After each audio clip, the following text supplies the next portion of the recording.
Hey friends, Eddie here from filmbuZZer. On January 16th, 2026, The Rip premiered directly on Netflix. There was no theatrical rollout, no prestige window strategy, just a straight-to-streaming release. And honestly, that release strategy fits the film perfectly. This is a professionally made, well-cast thriller that delivers solid entertainment for a night in without pretending to be a genre-defining event. At its core, The Rip follows a Miami police unit that stumbles upon a hidden cache of cash during what should be a routine operation in a rundown house. From that moment on, the film shifts away from a standard cop procedural and becomes a pressure cooker morality play. What happens when millions of dollars are suddenly on the table, no one seems to be watching, and loyalty starts competing with temptation?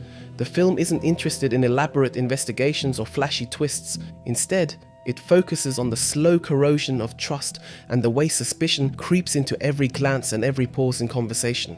Matt Damon and Ben Affleck form the emotional backbone of the story, and they work remarkably well together without the film leaning on their real-life history. Their characters feel seasoned and worn down by the job, but not so jaded that they've already crossed every line. That moral grey area is where the film finds most of its tension. The supporting cast blends in effectively, even if not every character gets the space to fully develop. A few roles function more as narrative tools than fully fleshed out people, and that does cost the film some emotional weight. Joe Carnahan's direction favors momentum and grit. The pacing is tight, the tone sharp, and the camera stays close to the characters, reinforcing the sense of confinement and pressure.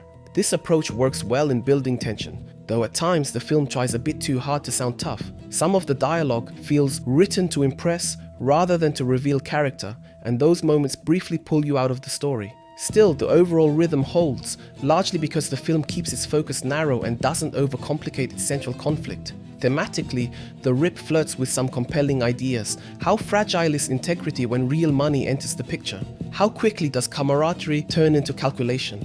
The film raises these questions clearly, but it rarely digs as deep as it could. There's a sense that it wants to stay controlled and accessible rather than push its characters into truly uncomfortable territory. That restraint keeps the film watchable, but it also keeps it from becoming genuinely memorable. In the end, I land squarely in the solid middle-high range. Think 6 to 7 out of 10, or something like a 6.9 average score, which feels about right for what the film delivers. The Rip is tense, competently crafted, and anchored by strong performances, but it's also the kind of movie you enjoy in the moment and don't think much about a week later. Not a failure, not a standout, just a reliable genre piece that knows exactly what it is and doesn't aim much higher.